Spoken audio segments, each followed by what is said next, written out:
시청자 여러분, 한 주간도 주 안에서 평안하셨습니까? 시작된 한 주간도 성삼위일체 하나님께서 여러분들 함께 하시기를 원합니다. 이번 주에도 하나님 말씀 중심의 삶을 살아가시기를 간절히 소망하며 2022년 12주차 하나님의 말씀은 로마서 12장 21절의 말씀이 되겠습니다. 자, 함께 외워봅시다. 악에게 지지 말고 선으로 악을 이기라. 로마서 12장 21절 말씀. 아멘. 다시 한번 외워봅시다. 악에게 지지 말고 선으로 악을 이기라. 로마서 12장 21절 말씀. 아멘. 최근에 계속해서 제가 로마서의 내용을 가지고 상고하고 있습니다. 자, 그렇게 하는 이유가 있습니다. 자, 모든 구절들이 지금 조금씩 이어지기 때문에 그렇습니다. 누차 말씀드린 대로 로마서를 두 부분으로 나눌 때 12장부터는 기독교인의 생활에 대한 적용들이 나온다고 했습니다. 12장 3절에서 13절까지의 말씀은 교회를 중심한 성도의 생활 원리에 대해서 주시는 교훈이었고, 이번 주 하나님의 말씀이 포함되어 있는 주어진 본문 14절로 21절은 성도와 세상과의 관계, 좀 더 극단적으로 말하면 그리스도인과 원수의 관계에 관한 교훈이라고 할 수 있습니다. 성도의 생활 원리는 간단합니다. 무엇입니까?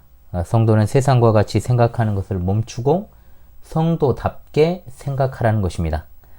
그것이 바로 12장의 주요 주제였는데, 먼저 우리는 자기 자신을 냉정하게 판단해야 하고, 그 다음에 교회 안에서 다른 사람들을 그리스도의 몸의 지체로 보는 것입니다. 자, 그 다음에는 이제 산 넘어 산입니다. 이제 우리가 원수까지도 사랑해야 한다는 말씀을 접하게 됩니다. 사실 원수라는 개념을 우리가 보통 교회 밖에서만 찾는, 집 밖에서만 찾는 경향이 있지만, 가족 중에도 원수가 있고 또 교회 안에도 원수 같은 사람이 있을 수 있습니다. 분명한 사실이죠. 교회 안이든 교회 밖이든 우리를 괴롭히고 대적하는 자가 우리의 원수입니다. 이런 원수를 어떻게 대해야 하는가는 실제 생활에서 정말로 자주 부딪히는 문제이기도 합니다. 물론 이 단락도 역시 9절에 나오는 거짓없는 사랑, 즉 신실한 사랑이 전제가 됩니다. 따라서 이번 주 하나님의 말씀인 21절의 말씀은 이런 어떤 하나님 말씀의 맥락과 상관없이 그냥 그 구절만 따다가 사용하게 되면 이 말씀은 어떤 상황 가운데서도 그 상황에만 맞춰서 적용하는 말씀이 될 여지가 굉장히 많습니다. 자, 일례를 제가 실제적으로 한번 들어보겠습니다. 때는 바야흐로 촛불 집회가 전국을 뒤덮던 전 정권이 무너지기 직전이었습니다. 이제 전 정권이 되겠네요, 좀 있으면. 촛불 집회 현장에서, 광주도 엄청났죠. 촛불 집회의 그 물결이 엄청났습니다. 금남로 어느 상가에 누군가가 이런 현수막을 걸어놨더라고요. 악에게 지지 말고 선으로 악을 이기라. 로마서 12장 21절의 말씀을 이제 걸어놨습니다. 자, 촛불 집회가 이루어지고 있는 현장에서 그 가게의 주인은 과연 어떤 의미로 그 말씀을 내걸었을까요? 현 정권을 반대하는 맞불 집회, 이른바 태극기 집회의 현장에서 또 이 누군가가 이 말씀을 걸었습니다. 악에게 지지 말고 선으로 악을 이기라. 자, 바보가 아닌 누구라도 그 말씀을 내건 사람은 스스로를 선이라고, 즉 선에 속한 것이라고 생각했을 것이고, 반대 진영에 있는 사람들은 악에 속해 있다라고 생각하며 이 말씀을 걸었을 것을 모르는 사람은 없을 것입니다. 제가 찾아가서 물어보진 않았지만 분명한 사실이죠. 자, 과연 자신의 주장을 관철시키고 자기 편의 정의를 이야기하는 자들이 사용할 수 있는 말씀일까? 과연 이것이. 그러므로 우리는 언제나 말씀에 대한 바른 해석과 적용이 굉장히 필수적이다라는 사실을 알게 됩니다. 맥락과 문맥을 무시한 성경 읽기, 언제나 동일한 말씀에 대해서 제가 말씀을 드리고 있죠. 아전인수로 해석할 여지가 굉장히 많다는 겁니다. 오늘 말씀은 14절부터 21절까지의 말씀을 함께 봐야 21절을 가지고 과감히 말합니다. 장난치는 일이 없습니다. 자, 장난치면 안 됩니다. 하나님의 말씀으로. 자, 여기에 첫 번째로 너희를 박해하는 자를 축복하라. 축복하고 저주하지 말라. 이렇게 시작을 하죠. 자, 자, 자신을 박해하는 자들을 축복한다라고 하는 것보다 더 이 사실 거짓 없는 사랑을 표현하는 방식이 없습니다. 축복의 반대가 저주입니다. 박해자에 대한 세상의 반응은 뭐겠습니까? 저주입니다. 그것이 사실 가장 자연스러운 모습입니다. 두고 보자. 이 정권만 바뀌면 반드시 너를 내가 응징하겠다. 이 일을 이제 가는 것이 사실은 당하는 사람의 입장에서의 당연한 모습입니다. 그러나 하나님은 뭐 요즘 정권은 그런 것도 없죠. 정권 교체를 왜 하는지 모르겠지만 아무튼 당한 사람 입장에서는 세상의 이치로 봤을 때는 굉장히 당연합니다. 그러나 하나님께서는 저주하지 말라고 하셨을 뿐만 아니라 오히려 축복하라고 말씀을 하셨습니다. 우리 주님 말씀하십니다. 너희 원수를 사랑하며 너희를 핍박하는 자를 위해서 기도하라. 또한 너희 원수를 사랑하며 너희를 미워하는 자를 선대하며 너희를 저주하는 자를 위하여 축복하며 너희를 모욕하는 자를 위해서 기도하라. 아멘. 자, 바울 사도는 이런 주님의 가르침들을 결합을 했습니다. 성령의 감동하심에 따라 기록했습니다. 말이 쉽지 이게 가능합니까, 여러분? 정말 어려운 일입니다. 그러면 좀 적당히 타협하며 할까요? 그렇지 않습니다. 초대교회 성도들은 이 덕목이 굉장히 자연스러운 것이었습니다. 먼저는 기독교가 세상으로부터 욕을 먹고 박해를 당하는 그 성경적인 이유가 무엇인지를 세 가지를 들어보고 세 가지를 먼저 짚고 넘어가도록 하겠습니다. 자, 첫 번째로 그리스도인들은 세상에 속한 자들이 아니기 때문에 세상이 묘합니다. 세상은 자기를 좋아하는 사람을 좋아하기 때문에 세상의 모양과 일치하지 않고 뭔가 다른 류의 사람은 고통을 당하게 되어 있습니다. 그렇죠. 생각해 보십시오. 기본적으로 세상을 닮은 사람들의 행태가 이렇다면 예수님께서 세상 바깥으로 불러낸 사람들과 그들의 사고방식은 얼마나 더 달라야 되겠습니까? 그래서 성경은 그들을 가리켜서 그리스도 안에 있는 새로운 피조물이라고 부르는 겁니다. 참된 그리스도인은 정말로 다릅니다. 그래서 세상은 그들을 미워하고 공개적으로 교활한 방법으로 박해를 해왔던 것입니다. 그리고 박해하고 있고요. 그리고 두 번째입니다. 그리스도인은 세상에서 택함을 입었기 때문에 박해를 받습니다. 자, 선택 교리보다 세상의 핍박을 더 많이 받는 기독교 교리가 없죠, 사실. 예수님께서 이것을 가르치셨기 때문에 사람들은 이 교리를 미워하고 심지어 그분을 죽이려는 시도로 응답합니다. 사람들은 지금도 선택의 작정에 대해서 혐오하고 미워하고 만일 우리가 이 교리를 믿고 또한 공개적으로 가르치고 다닌다라고 한다면 세상은 그야말로 그렇잖아도 욕을 먹고 있는데 기독교를 편협한 꼴통이라며 미워할 것입니다. 그러나 그것이 자연스러운 반응이라는 것이죠. 그리고 세 번째입니다. 그리스도인은 예수님과 같은 신분이기 때문에 세상으로부터 박해를 받습니다. 자, 예수님은 하나님이십니다. 불신자들은 하나님을 미워하기 때문에 하나님께 대한 그들의 증오를 하나님을 믿는 그리스도인들에게 발산시키는 겁니다. 그러므로 우리가 잘 깨달아야 될 것이 있습니다. 뭐냐? 그리스도인을 향한 모든 미움의 화살은 궁극적으로 누구를 향한 것입니까? 바로 예수 그리스도를 향한 것입니다. 우리가 그리스도를 따르는 자고 세상의 기준을 거슬러서 그분의 편에 서 있기 때문에 미움을 당하는 것입니다. 그런데 여러분, 현대 기독교를 한번 떠올려 보십시다.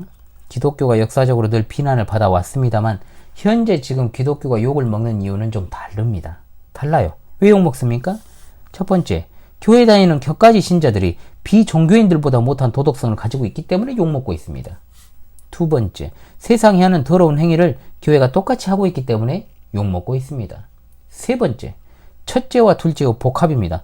자기들에 비해서 나을 것이 하나도 없는데 자기들만 구원을 받는다라고 하니까 욕먹습니다. 자, 우리가 영적인 이유를 제외하고 현실적으로 지금 기독교가 세상 권세로부터 직접적으로 타격을 받거나 박해를 받는 시대나 나라를 살고 있지는 않아요. 지금 시작도 안 했잖아요, 사실. 물론 직접적 박해의 시기는 곧 도래할 것입니다. 초대교회 성도들의 삶을 한번 생각해 보십시다. 유대교인과 지배층이었던 로마인들에게 참으로 견딜 수 없이 핍박과 박해와 조롱을 받았습니다. 그들과 똑같은 행위로 거기에 대해서 대응하고 보복하고 저주하는 일들을 수행했습니까? 만일 당한 대로 돌려줬다면 기독교와 세상은 구별점이 없게 되었을 것이고 기독교는 흔적도 남지 않았을 것입니다. 그런데 문제는 현대 기독교의 상당 부분의 문제가 세상과 구별점이 없는 것으로부터 시작된다는 것이죠. 이미 그리스도인이 세상으로부터 미움을 받는 기본적인 이유 세 가지에, 자, 세 가지가 있고, 기본적으로 추가적으로 도덕적으로나 윤리적으로나 어떤 그런 문제가 불거지기 때문에 모든 종교와 사회를 통틀어서 똑같은 일이라는 잘못을 범했을 때 기독교는 그것이 10배, 100배, 1000배가 된다는 거죠. 따라서 왜 교회와 성도는 예전 모 대통령이 했다고 해서 자주 했던 말인 왜 나만 갖고 그래? 자, 이거 있죠. 이런 식의 태도를 취하면 안 된다는 거예요. 왜 나만 갖고 그래? 참된 종교인 그리스도교, 즉 한마디로 하나님께 대한 참된 지식을 가지고 있는 것은 오직 그리스도교밖에 없기 때문에 양심과 도덕이 탁월해야 함에도 불구하고 그렇지 못하기 때문에 비난을 받는 것입니다. 감수해야죠. 우리 하나님께서 이런 성품을 우리에게 가질 것을 말씀하시는 이유는 우리가 경건하지 않은 세상 사람들과 구별되기를 원하시기 때문입니다. 비록 불완전하지만 그래도 하나님의 말씀의 뜻대로 순종하고자 하는 자들에게 힘을 주시는 하나님이십니다. 그래서 우리는 항상 기도해야 됩니다. 그러나 이 뜻대로 전혀 순종하고자 하지 않는 이들은 절대로 자신이 하나님의 자녀다, 그리스도인이다 라고 자랑하고 다닐 수 없습니다. 보복하지 않는다고 우리가 하나님의 뜻을 순종한 것입니까? 우리가 똑같이 갚아주지 않더라도 마음속으로 저주하고 너 어떻게 되나 보자, 너는 정말 천년만년 살 것 같냐, 이렇게 말하면서 어떤 다른 경로를 통해서라도 벌을 철저하게 받기를 바라는 심정과 저주의식에 사로잡힌 마음은 전혀 성경적으로 지지될 수 없지요. 자기에게 해를 입힌 사람에게 선을 베풀고 축복하고 싶어하는 사람은 10,000명 중에 1명 찾아보기도 힘듭니다. 그러나 우리 하나님께서는 우리 손으로 잘못을 범하지 말라고 명령하심과 동시에 우리 마음 가운데 있는 스디슨 감정도 가라앉히라고 말씀하고 계십니다. 또한 우리에게 해를 입혀 힘들게 한 자들을 위해서 기도하고 용서를 구하는 것, 자, 이것은 우리의 본성으로 되지 아니하고 오직 성령 안에서 되는 일임을 기억하고 늘 말씀과 기도로 깨어있으라고 말씀하고 계십니다. 마태복음 5장 43절로 48절에 또 내 이웃을 사랑하고 내 원수를 미워하라 했다는 것을 너희가 들었으나 나는 너희에게 이르노니 너희 원수를 사랑하며 너희를 박해하는 자를 위하여 기도하라. 이같이 한즉 하늘에 계신 너희 아버지 아들이 되리니 하나님이 그 해를 악인과 선인에게 비추시며 비를 의로운 자와 불의한 자에게 내려주심이라. 너희가 너희를 사랑하는 자를 사랑하면 무슨 상이 있으리요? 세리도 이같이 아니하느냐? 또 너희가 너희 형제에게만 무난하면 나보다 더하는 것이 무엇이냐? 이방인들도 이같이 아니하느냐? 그러므로 하늘에 계신 너희 아버지의 온전하신 것 같이 너희도 온전하라. 아멘. 자, 우리가 세상과 다르다라는 것을 어디서 발견합니까? 용서할 조건이 갖춰졌을 때 용서하는 것은 세상이 다 하는 겁니다. 불신자도 한다는 거죠. 그러나 용서하고 그를 축복하는 것은 오직 성도만 가능합니다. 왜냐? 우리는 그리스도 안에서 새로운 피조물이요, 하나님의 선하시고 기뻐하시고 온전하신 뜻이 무엇인지를 분별하는 자들이기 때문입니다. 자, 그래서 우리가 그 다음으로 즐거워하는 자들과 함께 즐거워하고 우는 자들과 함께 울라고 이제 15절에 말씀하고 있죠. 자, 여기 1차적 대상은 교회 안의 성도들입니다. 자, 대상이 바뀐다 해서 혼란스러워할 필요는 없습니다. 로마에 있는 성도들이 직면한 상황에 대해서 권면하는 것이기 때문입니다. 또한 이것은 그리스도인 뿐만 아니라 원수들에게도 적용되는 것입니다. 자, 박해받고 어려운 상황 가운데서도 힘을 낼 수 있는 것은 교회 내 지체들 사이에 서로 기쁨과 슬픔을 함께 나누는 것이 큰 힘이 되기 때문입니다. 사실 초대교회 성도들에게 있어서 삶은 기쁨보다는 슬픈 일이 더 많았지요. 그러므로 이 권면의 핵심이 무엇입니까? 우리 상황이 어떻든지 간에 교회 안에서 서로의 마음을 공감해야 된다. 정확히 말하면 서로의 삶에 감정이입하라는 것입니다. 자, 잘 들으십시오. 이것을 역경 중에 있는 자와 함께 슬퍼하고 형통한 가운데 있는 자와 함께 즐거워하는 자세가 필요하다는 말입니다. 사돈이 땅을 사면 배가 아픈 일이 없어야 되는 게 교회입니다.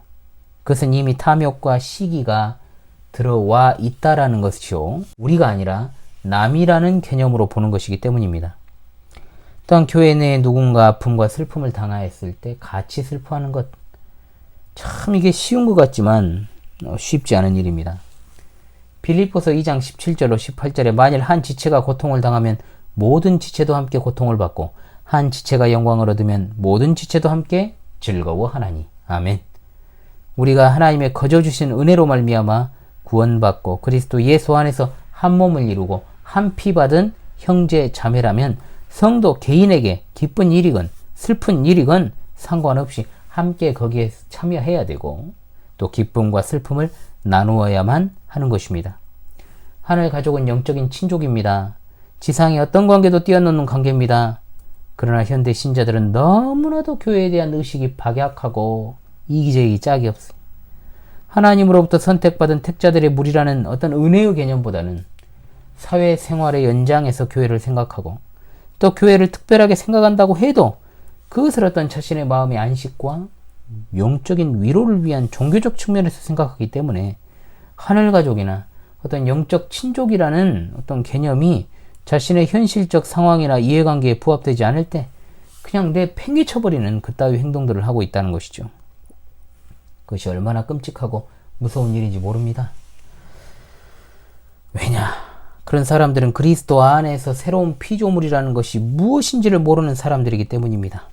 아무쪼록 바라옵건대 우리 시청자들께서는 어디에 계시든 신실한 사랑으로 뭉쳐지는 끈끈한 사랑의 성도들이 되셔서 함께 동고동락하고 우애 있게 영원한 생명의 교제를 나누면서 겸손으로 무장하여서 이미 말씀드린 것처럼 나눠주신 믿음의 분량대로 지혜롭게 생각하시는 여러분 되시기를 바랍니다.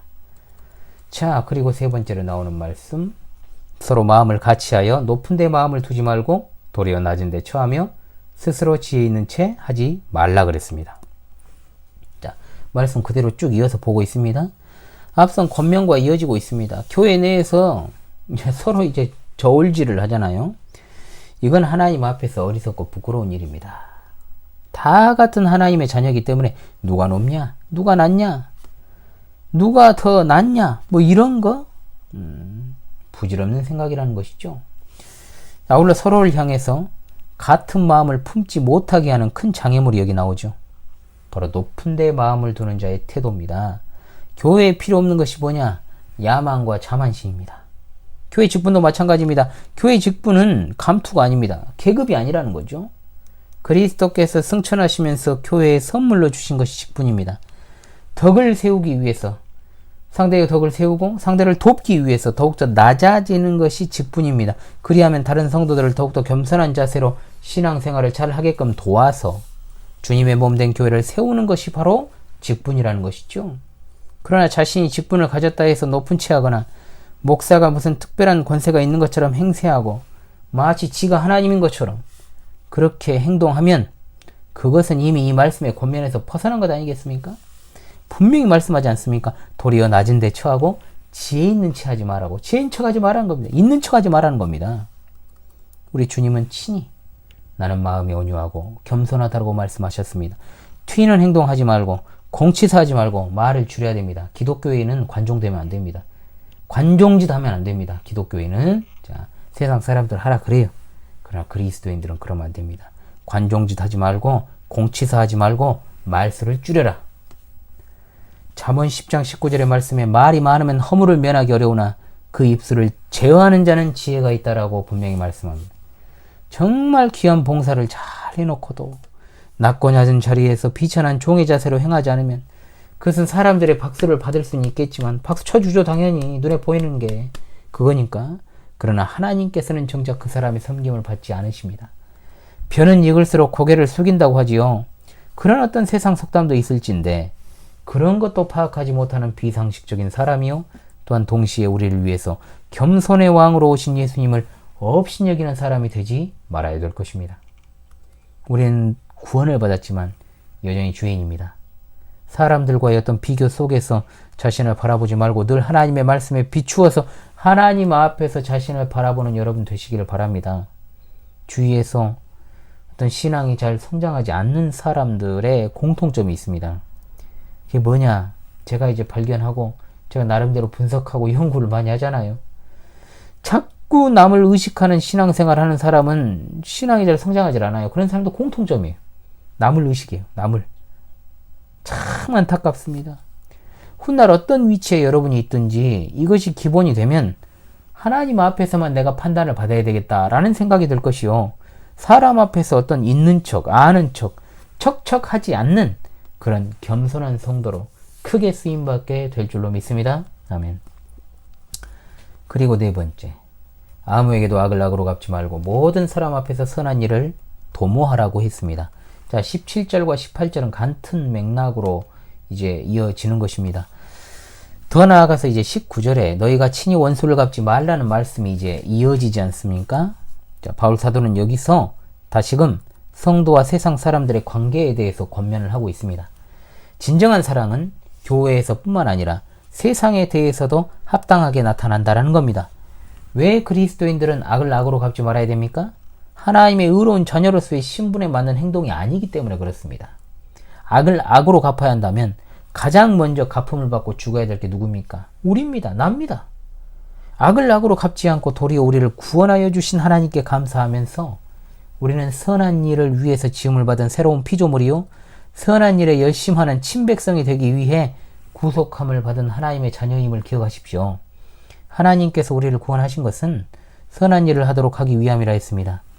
악을 악으로 갚으며 성도의 신분을 유지하는 일은 없어요. 절대로. 또한 우리에게 베푼 어떤 은혜 베푼 사람에게 잘하고 나에게 친절하게 대해준 사람한테 잘해주는 것은 성도의 덕목이 아니고 상식이죠.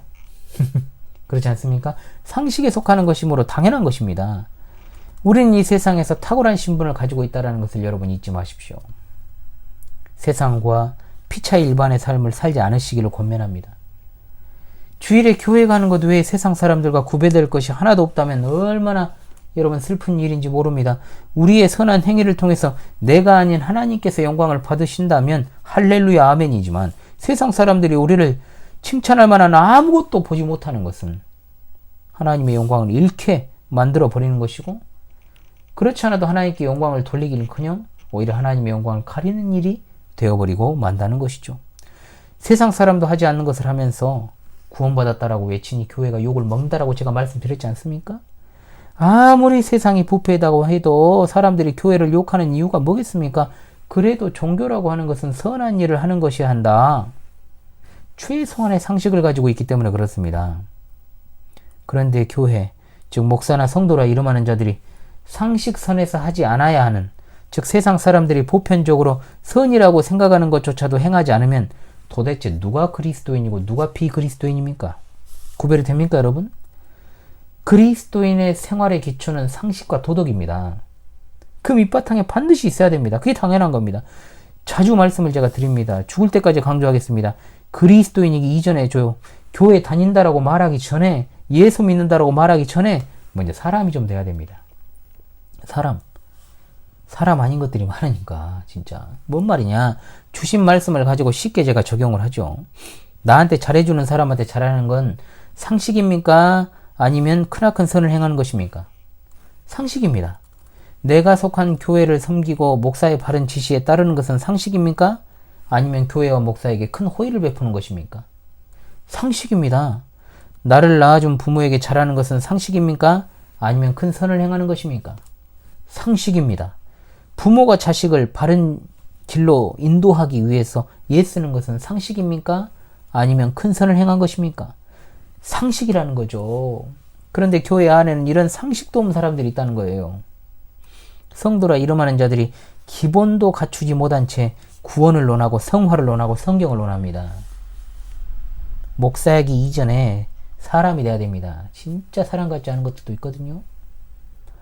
사람 같지도 않은 것들이 목사라 이름하고 중직자란 이름만 갖고 있고 성도란 이름만 가지고 있으니까 말과 행동이 따로 노니까 지탄받는 것이 당연하죠. 사랑하는 시청자 여러분, 상식과 도덕 문제에 걸리지 말라고 제가 늘 말씀드립니다. 세상 사람들에게 지탄받으면 안 돼요. 세상뿐만 아닙니다. 교회 안에 얼마나 개념 없는 행동을 하는 사람들이 많은지 몰라요. 그러니까 어떤 교회가 교인 수가 많건 적건 솔직히 말하면 교회에 왜 다니는지 이해도 안 되는 사람도 있고 저 인간은 뭐 때문에 목회를 하는지 이해 안 되는 일도 무수히 많다는 거예요. 숨만 쉬고 두 발로 걸어다니는 사람입니까? 제가 최근에 사람의 문제다 그것도 했고 인간아 인간이 되어라 그 강설도 한번 참고로 하시기 바랍니다. 여러분 교회에 나와 의자에 걸터 앉아 있으면 다 성도냐 이 말이에요. 강대상에서 좋은 양복에 넥타이 걸치고 설교만 하면 다 목사입니까? 오로지 예수 그리스도 이름 때문에 박해받는다면 하나님께 영광이지만 스스로 세상에서건 교회에서건 기본도 안 돼가지고 욕 처먹으면 그것은 하나님의 영광을 가리는 것은 물론이고 교회의 덕을 깨트리고 전도의 문을 막아버립니다. 그러므로 바울 사도는 말합니다. 할 수 있거든 너희로서는 모든 사람과 더불어 화목하라. 아멘. 그것은 오로지 진리 안에서 복음 진리가 방해받지 않는 차원 속에서 성도들끼리 온전하게 화합하고 믿지 않는 자들과 좋은 관계를 유지하며 살아가는 게 중요하다는 겁니다. 분명히 전제가 있죠. 진리 안에서 복음 진리가 방해받지 않는 차원에서 말이죠. 예수님 믿는다는 이유로 주위에 적을 늘리는 사람은 예수님 진짜 잘못 믿고 있는 겁니다. 그거. 예수님 믿는다고 하면서도 믿지 않는 가족, 형제들이나 친구들한테 제대로 복음 한번 전한 적 없고 내가 신자라는 사실이 그들에게 별 주의를 끄는 문제가 되지 못한다면 그것도 예수님 잘못 믿고 있는 거죠. 정말로 통렬하게 우리가 우리 삶을 돌아봐야 된다 이 말입니다. 물론 불신자들은 화목하기를 거부하고 박해합니다. 그 박해에 대응하는 방법을 말씀해 주십니다. 너희가 친히 원수를 갚지 말고 하나님의 진노하심에 맡기라. 기록되었으되 원수 갚는 것이 내게 있으니 내가 갚으리라. 아멘. 가만히 있다가 뒤통수를 맞았다고 칩시다. 얼마나 분합니까? 이거 진짜 못 참죠. 어떻게든 때린 놈 찾아내서 조져버려야 된다는 게 일반적인 생각이에요. 당해서 억울하고 분해하고 있는 사람에게 바울 사도가 그래서 이렇게 부르는 거예요. 내 사랑하는 자들아. 내 사랑하는 자들아. 거듭 말씀드립니다만 우리는 피조물이지 창조자가 아니에요. 창조자가 아니라는 말은 우리가 심판자가 될 수도 없다는 겁니다. 심판은 현세든 마지막 때든 하나님의 고유 주권입니다. 그런데 내가 열받고 분하다 해서 누군가를 심판해버린다? 그것은 하나님에게서 그 권세를 빼앗는 것과 같다는 것이죠. 한때 유행했던 여러분 영화 컨텐츠가 있잖아요. 뭡니까? 응징하는 거. 막 누구를 잘못 건드렸더니 그냥 그 조직 자체를 쓸어버리고 다 죽여버리고 뭐 이런 것들 있잖아요. 그러니까 스스로가 심판자가 되어가지고 막 이렇게 정죄하는 사람들이 그런 것들을 보았을 때 통쾌하고 막 대리만족을 느끼는 것 아니겠습니까? 그 심리 안에 사람들은 누군가를 정말로 심판하고 정죄해서 실제적으로 정말로 그것을 실행에 옮기고 하자 하는 그런 심리들을 반영한 것이 그런 영화들이 아니겠습니까? 자, 우리 원래 신부는 여러분 하나님의 진노의 자녀입니다. 하나님의 심판의 대상이었습니다. 심판받을 우리를 하나님의 진노의 저주를 받은 우리를 대신해서 십자가에서 대신 저주받으신 우리 주 예수 그리스도를 생각할 때 내가 받은 피해와 손해를 안 갚음하려 하거나 저주하는 태도는 결코 그리스도인의 삶의 자세도 태도도 아닙니다. 요한 계시록에서 하나님의 심판은 성도들의 탄원에 대한 응답으로 오는 것이라고 분명히 말씀합니다. 힘들고 어렵고 억울한 일을 당할 때 다른 것이 아니라 하나님께 아뢰시고 하나님께 의뢰하시길 바랍니다. 인내로 기도하는 자는 하나님이 보호자가 되어 주시지만 그렇지 않고 말이나 행동으로 보복하는 자는 하나님의 보호하심을 받을 수 없습니다. 때를 기다리다 이 말입니다. 기라이라고. 때를 기다렸다가 칼 갈아서 죽이라 이 말이 아니고요. 하나님의 때를 기다리다는 겁니다. 발음이 잘 안 돼요. 죄송합니다. 여러모로 삶이 공고했던 다윗을 한번 봅시다. 분명 하나님께서 그를 기름 부어 세우셨지만은 그의 평생의 대적이었던 사울이 그를 죽이려고 하지 않습니까? 그런데 다윗은 원칙이 분명히 있었습니다. 사울을 죽일 기회가 있었음에도 불구하고 그는 손을 들어서 그를 해하지 않았습니다. 결국 하나님께서 전쟁터에서 사울을 직접 심판하셨습니다. 만일 그가 사울을 직접 손으로 죽여버렸다면 그도 똑같은 악인이 되었을 것입니다. 그때는 하나님께서 정하십니다. 은혜 갚기는 빨리하고 원수 갚는 것은 하나님께 맡기는 거룩한 주의 백성들이 되시길 바랍니다. 19절의 말씀을 어떻게 행할 수 있는지에 대해서 이제 20절이 답을 주고 있습니다. 내 원수가 줄이거든 먹이고 목마르거든 마시게 하라. 그리함으로 내가 숯불을 그 머리에 쌓아 놓으리라. 아멘. 이것을 이제 미운 놈 떡 하나 더 준다는 식으로 오해하지 마시기 바랍니다. 여기 나오는 행위들은 진정한 친절을 베푸는 것을 의미해요. 미워도 그냥 울며 겨자 먹기로 주는 그 말이 아니란 말이죠. 이게 분명한 것입니다. 예수님 말씀하셨죠? 내 뺨을 치는 자에게 저 뺨도 돌려대라. 내 겉옷을 빼앗는 자에게 속옷도 금하지 말라. 물은 내게 구하는 자에게 주라 그랬어요. 자, 그리고 상당히 어려운 대목이 나오죠. 내가 숯불을 그 머리에 쌓아놓으리라. 자, 이 말이 뭔 말일까? 자, 여러 견해들이 있습니다. 자, 어떤 이들은 이것이 악인이 느끼는 수치심이라 보는 사람도 있고, 또는 악인이 느끼는 마음의 변화다라고 보기도 하며, 또는 하나님의 심판으로 이것을 해석하기도 합니다. 자, 성경이 난해하다? 그러면 가장 좋은 방법은 문맥으로 따지면 되고, 그리고 그것도 아니라면 그대로 받아들이면 되는 겁니다. 그때 이제 문자주의가 나오는 거죠. 자, 곧 우리가 우리를 괴롭히는 원수에게 계속해서 사랑을 베풀면 결국 그것이 숯불을 머리에 쌓아놓는 것이 된다라는 뜻입니다. 자, 즉 원수는요, 문맥적으로 봤을 때 회개를 안 합니다. 회개 안 해요. 그런데 우리가 상대방이 회개하고 돌아오기를 바라는 마음으로 기도하고 사랑을 베풀어서 그 사람이 돌아오면 좋은 것이지만, 안 돌아온다고 해서 하나님 안 믿을 거예요? 아니잖아요. 그것이 아니고 결국 우리의 그러한 선한 행동, 정말 진정으로 마음을 다한 하나님의 뜻대로 그렇게 행한 행동이 그 사람의 머리 위에 숯불, 즉 하나님의 진노의 심판을 쌓는 결과가 된다라는 것입니다. 다윗의 신뢰를 제가 말씀드렸지 않습니까? 다윗이 사울을 선대한 것은 진정으로 그렇게 한 것입니다. 그것이 하나님의 뜻이었기 때문이죠. 그리고 나중에 그가 더 심판받기를 바라는 마음에서 그렇게 한 게 아니라는 거예요. 하나님은 마음의 중심을 다 보시지 않습니까? 하나님은 결국 자신의 백성이 악인의 길을 따르지 않고 의인으로 살아가기를 바라시면서 또한 그들의 행위가 결국 하나님의 진노의 근거가 되게끔 섭리하시는 것이다, 이 말입니다. 그러므로 우리는 오로지 진노의 날 하나님께서 의로우신 판단을 내리실 것을 믿으면서 명령하신 일에 순종하고 선을 베풀며 살아가야 될 줄로 믿습니다. 자, 이번 주 하나님의 말씀인 21절, 이제 결론의 말씀인 거예요. 이제 여기까지 제가 쎄 빠지게 정말 설명한 것에 대한 결론이 21절입니다. 악에게 지지 말고 선으로 악을 이기라. 자, 우리가 보복을 해버린다는 것은 악에게 지는 것을 인정하는 겁니다. 악에게 지지 말라는 거 이 말이에요. 그러나 반대로 우리가 악을 선으로 갚으면 그 행위를 통해서 우리는 어느 것으로도 꺾을 수 없는 한결같은 마음을 보여주는 것이 됩니다. 이것이 바로 선으로 악을 이기라는 뜻입니다. 이것이야말로 진정한 승리 아니겠습니까? 악을 악으로 갚는 것은 결국 그 자신이 악을 위한 싸움을 하는 것이기 때문에 하나님께 인정을 받지 못합니다. 악을 선으로 갚는 참된 사랑만이 우리의 원수를 회개하게 하고 하나님의 영광을 드러나게 되는 줄로 믿으시기를 바랍니다. 자, 이것이 하나님께서 우리를 부르신 거룩하신 뜻입니다. 이 말씀을 함부로 인용하면 되겠습니까? 안 되겠습니까? 안 되겠습니다. 자, 사랑하는 시청자 여러분, 교회와 세상 속에서 그리스도인의 삶의 특징은 바로 신실한 사랑입니다. 신실한 사랑, 거짓 없는 사랑, 이처럼 우리에게 많은 것들을 요구합니다. 그렇죠? 심지어 원수를 향해서도 그렇습니다. 그것이 정말로 현실성 없어 보이는 일 같지만 무엇보다 성도의 삶 자체가 현실을 초월한 거예요. 이걸 기억하시고요.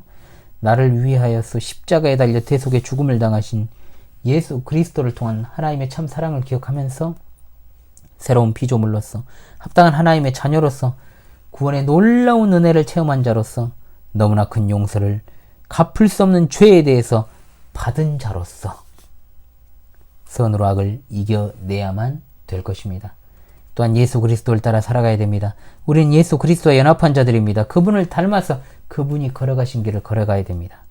그리스도의 몸 안에서 하나된 지체들을 내 자신과 같이 사랑하시고 함께 동고동락하면서, 동거도 되겠지만 고도 되겠죠. 하늘 가족으로 살아가시고요.